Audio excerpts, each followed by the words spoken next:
ক'ত আছে তই নকওঁ কিয়? নকওঁ।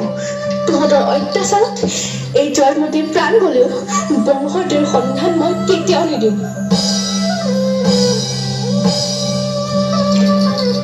আইদেউ, আপোনাৰ ত্যাগৰ বিনিময়ত আমি আজি জয়মতী চিনেমাখনৰ শ্বুটিং সম্পূৰ্ণ কৰিলোঁ।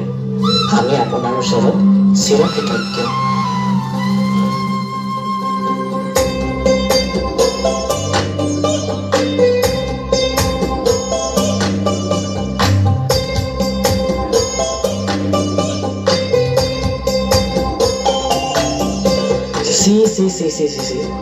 এগৰাকী ছোৱালী হৈ পৰপুৰুষক বঙহৰ দেৱ বুলি সম্বোধন কৰি চিনেমা কৰি দেখুৱাব আহিছ।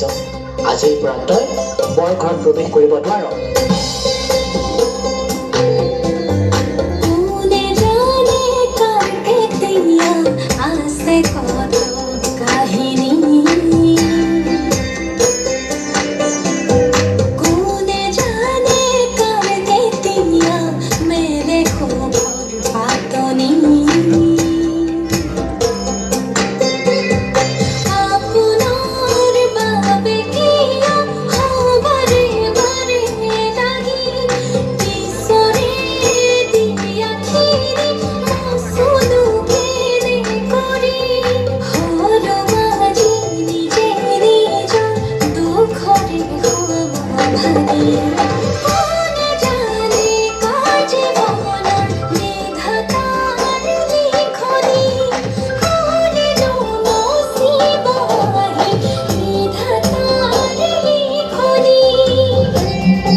আজিৰ সমাজত তাই এজনী ছোৱালী হ'ল পৰপুৰুষক বঙহৰ দেৱ বুলি সম্বোধন কৰিছে, অভিনয় কৰিছে।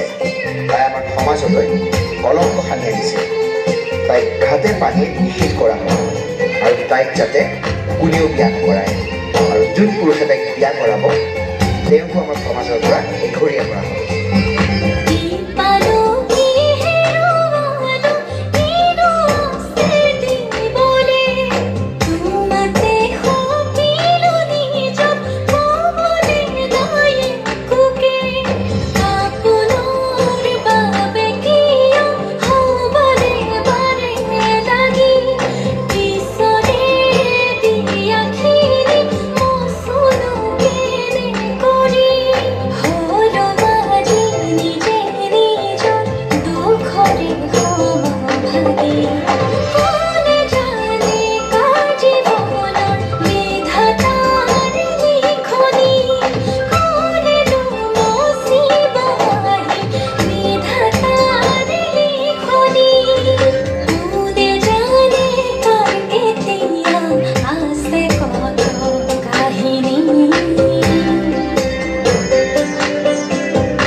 অসমৰ প্ৰথমগৰাকী নাৰী অভিনেত্ৰী আইদেউ সন্দিকৈ অভিনয়ৰ নামত নিজৰ জীৱন উচৰ্গা কৰিলে।